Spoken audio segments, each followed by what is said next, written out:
सत्ता का परिवर्तन अब संपूर्ण क्रांति के माध्यम से ही होगा। निकलो भवन मकानों से और जंग लड़ो बेईमानों से। हमारी लड़ाई दूध सेर अनाज की नहीं है, हमारी लड़ाई समूची मजदूरी का है। हमारा लड़ाई सिर्फ मुफ्त में एगो किताब मिल जाए उसका नहीं है, हमारी लड़ाई समूचा एजुकेशन मुफ्त में मिले। हमारा लड़ाई दूगो दवाई बांट दे उसका नहीं है, समूचा इलाज मुफ्त मिलना चाहिए।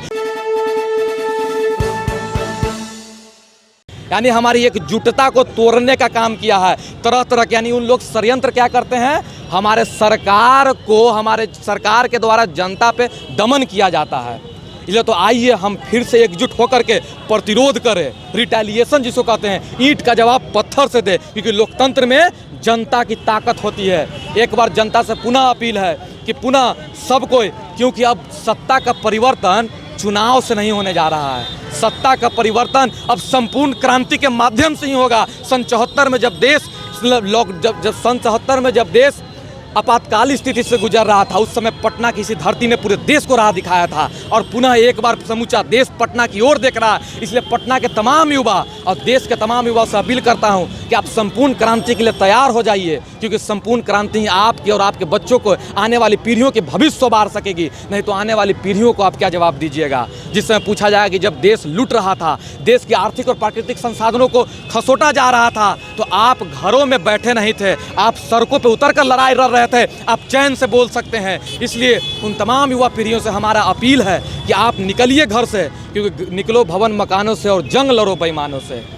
तो इन सब विचारों के तहत ही हम अपने युवाओं को, क्योंकि विचारों के जरिए ही परिवर्तन लाया जा सकता है। भगत सिंह ने कहा था कि बंदूक से परिवर्तन नहीं आता है, परिवर्तन होती है विचारों से, और विचारों को कोई जेल कैद नहीं कर सकता है। इसलिए मोदी जी, आप लॉकडाउन लगा कर हमारे क्रांति करने के विचारों को आप कैद नहीं कर सकते हैं। आप हमारे मुंह पर जबरदस्ती मास्क लगवा कर आप कोरोना को किस प्रकार से की कारगुजारियों को आप छुपवा नहीं सकते हैं। एक मिनट रुकना चाहेंगे। आप बोले कि कोरोना में मतलब बहाना लगा के, लॉकडाउन लगा के अगर आप क्रांति को रोकना चाहते हैं, कहीं इस ओर तो नहीं ना कहना चाह रहे हैं कि जब सब बंद रहेगा तो लोग उतर के रोकेगा क्या? एक तरह से लोगों का ये भी, जैसे आप बोले ज़्यादा क्लियर कर देते हैं, बहुत लोगों का कहना है कि जैसे लॉकडाउन में स्कूल बंद है, ट्रेन मैक्सिमम बंद है, स्पेशल के नाम पे चल रहा है, मैक्सिमम गाड़ियाँ सरकारी बंद है, तो ऐसे में लोग उतर के रोकेंगे किसको? पहले अगर कुछ बेचा जाता था या कुछ इस तरह के सरकार के खिलाफ विरोध करना होता था तो लोग ट्रेन का परिचालन रोक देते थे या सड़कों पे विद्रोह करते थे, जिससे आवागमन ठप हो जाता था।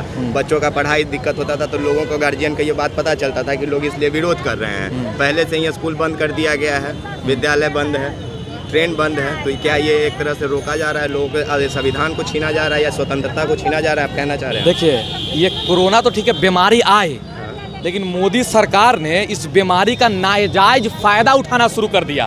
कोरोना को ढाल बना करके हमारे मौलिक अधिकारों पे प्रहार किया जाने लगा। Right to speech, right to freedom को खत्म कर दिया गया। आप चले रहा, आपको पुलिस पकड़ के कह देगा कि मास्क नहीं, आप 500 रुपया फाइन दीजिए। जहाँ पे लॉकडाउन के वजह से हमारा आर्थिक संसाधन टूट चुका है, रोजी रोटी रोजगार का जरिया छीन चुका है, हम 500 रुपया कहाँ से फाइन देंगे? तो ये निसंदेह हमारे प्रस्तावना पे लॉकडाउन को बहाना लगाकर, जो प्रस्तावना कहती है कि भारत को हम धर्मनिरपेक्ष, समतामूलक, न्यायपरक समाज बनाएंगे, तो इन 3 शब्दों को हटाने का साजिशन, यानी कहीं ना कहीं जब इसका कॉन्स्पिरेसी थ्योरी निकाला जाएगा तो कहीं ना कहीं corona scandal of the millennium साबित हो सकता है भारत में।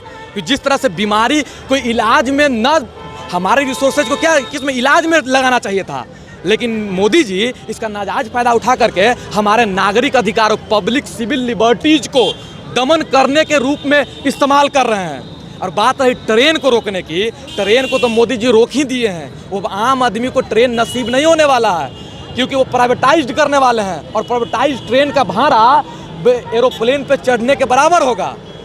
इसलिए समझिए किस तरह का दुनिया को बर्बाद किया जा रहा है, हमारा बना बनाया विश्व को खराब किया जा रहा है। जिस देश को बनाने में लहू, पसीना, खून सब कुछ लगाया गया, अर्पित किया गया, बलिदान दिया गया, लेकिन हमारे देश को बर्बाद हम किसी भी कीमत पे नहीं होने देंगे, क्योंकि ये देश हमारा है और हमारी जिम्मेदारी है और हमारा जिद है और हमारा जुनून है कि हम इस देश के नागरिकों के लिए अगर किसी भी तरह का बलिदान भी देना पड़े तो उसके लिए अगर हमारा अपना करियर भी दाव पे लगाना पड़े तो हम लगाने के लिए तैयार हैं। इसलिए कोरोना के रूप में युवाओं को समझना होगा कि कोरोना को ढाल बनाया जा रहा है हमारा मौलिक अधिकार, हमारे नागरिक अधिकार को छीनने के लिए, हनन करने के लिए, यानी आपातकाल का स्थिति पैदा किया जा चुका है। जिस तरह से आपातकाल स्थिति क्या उस समय आपातकाल स्थिति घोषणा करके लगाई गई थी, देश में अफरा तफरी मच गया।